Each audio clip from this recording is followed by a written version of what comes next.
Vuoi assaggiare una birra dove al suo interno scopri la specialità tipica friulana? Lumi Beer, il prodotto ricavato in 20 ettari di terreno coltivato orzodistico, biodiversità, performance ambientale. Lumi Beer nelle sue 5 versioni disponibili, 4 per consumo veloce e dissetante e la versione Magnum per intenditori. Lumi Beer si abbina a qualsiasi palato. Lumi Beer è un prodotto esclusivo Azienda Agricola Pancera, il buon seme, i buoni frutti. Cordiale saluto gentili amici e amiche alla visione all'ascolto, ben ritrovati per quanto riguarda questo spazio informativo su friulitv.net e chiaramente oggi siamo in trasferta in quel di Pordenone nella nostra sede operativa. Il completo rifacimento, per quanto riguarda chiaramente la cronaca, il completo rifacimento del ponte che collega Santa Maria la Longa e Bicinico deve trovare copertura nell'ambito del piano finanziario legato alla nuova concessione autostradale, ma nel frattempo Autovie Venete si è impegnata a effettuare un intervento per trasformare l'impianto semaforico in un impianto a controllo attuato dal traffico al fine di ridurre i tempi di attesa dei veicoli. Lo ha reso noto nell'aula del Consiglio regionale l'assessore alle infrastrutture e territorio Graziano Pizzimenti, riferendo dell'incontro avuto lo scorso 17 maggio con i due comuni e la concessionaria uscente.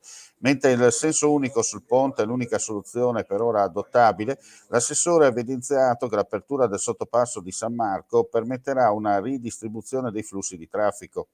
È stato ricordato anche che grazie a un intervento eseguito pochi anni fa a seguito di un incidente, il ponte è oggi transitabile per i mezzi fino a 44 tonnellate, ma il manufatto non è modificabile in quanto quell'intervento non era di carattere provvisorio, ma era stato concordato con gli enti interessati. Adesso anche una bella notizia. Importante riconoscimento per Maila Danielis, 30 anni, udinese, ricercatrice al Dipartimento Politecnico di Ingegneria e Architettura dell'Ateneo Friulano, che ha vinto, ex equo con Tiffany Victor Lovelens e Diana Lutz, il Flower Award Woman in Sciences 2021 nelle scienze chimiche e biochimiche. L'annuncio è stato dato dalla divisione di chimica del Brookhaven National Laboratory.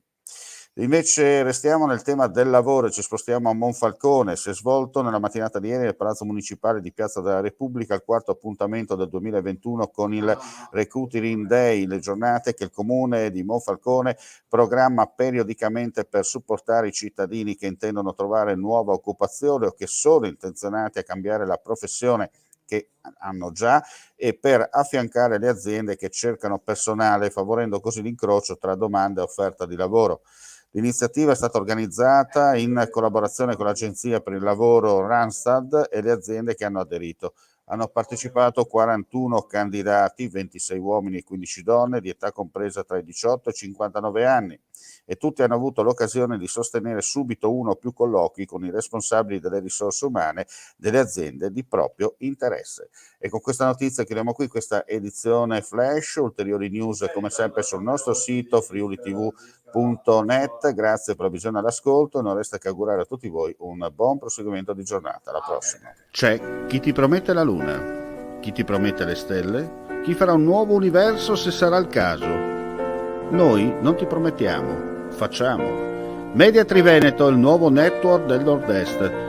Chiama senza impegno allo 0434 31 63 25, orario ufficio, da lunedì al venerdì.